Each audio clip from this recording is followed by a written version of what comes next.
Welcome to Christmas dinner. I'm Susie Bullock from HeyGrillHey.com, and I'm going to teach you the best way to pull off a perfect Christmas dinner. We're talking smoked prime rib, crab, baked potatoes, the works.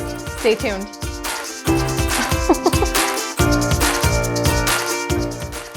Christmas in my house means prime rib, and I'm teaching you the most foolproof, most delicious way to smoke a prime rib for your Christmas dinner. I'm starting with a 10-pound bone-in roast, prime grade. We kind of sprung for it. You can do choice as well, but I recommend prime.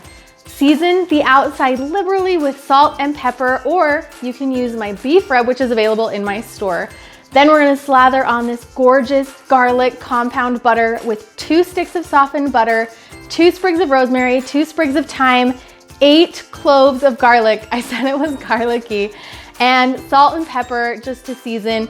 And I like to use a fork to kind of get this all evenly on the outside of the prime rib roast. We're essentially covering it in a butter blanket. It's gonna be delicious. Set your roast on top of a flat roasting rack and that on top of a cookie sheet to catch all of the smoky, melted, buttery juices that are coming off your prime rib. It's going into a 225-degree smoker. We've got it preheated, and I'm using a mix of hickory and cherry wood. Just enough smoke from the hickory and then kind of that sweet after smoke from the cherry. It's gonna give it a gorgeous color as well. Timing is really important when you're talking about prime rib. If you would like a rare roast, I recommend planning 35 minutes per pound. If you want more of a medium rare roast, plan 40 minutes per pound. The most important thing you can do is invest in a good internal thermometer. This way you don't have to guess, and there's no risk of over or undercooking your roast because you know the exact internal temperature the entire time. I cannot recommend this enough. Get a good internal thermometer. It's time to talk about the side that we have at every Christmas dinner, baked potatoes. Not just any baked potatoes, I'm teaching you how to make smoked baked potatoes. So simple, but these will legitimately be the best potatoes you ever have in your life. We're starting with russet potatoes. Scrub them really good, get all the dirt off, dry them, and then pierce them on all sides with a fork so they kind of have room to breathe and it lets the smoke flavor in. Put them in a bowl, toss them with olive oil, salt, and pepper, and that's it. They're heading out to the smoker for the last 2 hours of cooking your prime rib at 225 degrees. Our last and most luxurious piece to our perfect Christmas dinner comes from my husband's side of the family.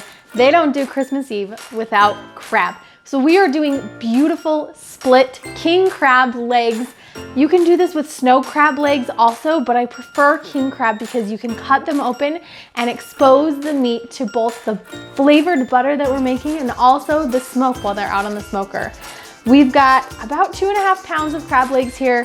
We are gonna pour over this gorgeous butter. We have about 2 sticks of melted butter, a couple tablespoons of fresh chopped basil, lots and lots of chopped garlic, and I'm gonna add in an entire squeezed lemon to the butter and some of my signature sweet rub seasoning to give it a little color and a great little kick. That pours right over. Make sure you get some in each piece. Those are going out to the smoker only for 30 minutes. So these are gonna cook during that last 30 minutes of the prime rib and the baked potatoes. They're all gonna smoke together. Pull the crab off and you can actually start munching on that while you're waiting for your prime rib to get that beautiful, crusty outside.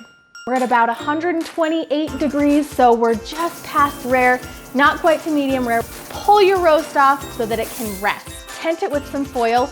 Crank the heat inside of our grill. You can also do it in your oven to 400 degrees Fahrenheit. We're gonna put the roast back in once it's preheated and cook until the internal temperature is 130 degrees Fahrenheit.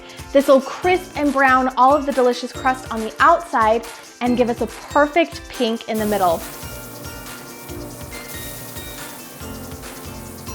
Pull your roast off, and this is a very important part. You need to let it rest for just about 10 minutes, maybe even longer, before you slice and serve.